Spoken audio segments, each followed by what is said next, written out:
get too crazy into things with the woo-woo stuff, so we'll just stick it to real concrete, hardcore stuff. We know we're made of water. Some people have different numbers, 70%, 80%, I don't care. A majority of our body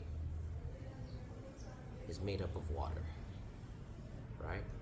And sounds and frequencies and vibrations have the ability to not just affect the water, but stimulate, restructure it, and kind of regenerate it, right? It gives that water a little order, a little frequency.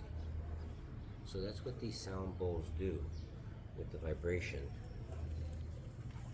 Resonates through you and allows you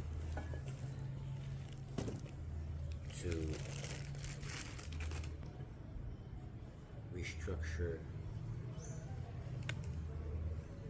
that within you, using the sound almost as a guide a little deeper in.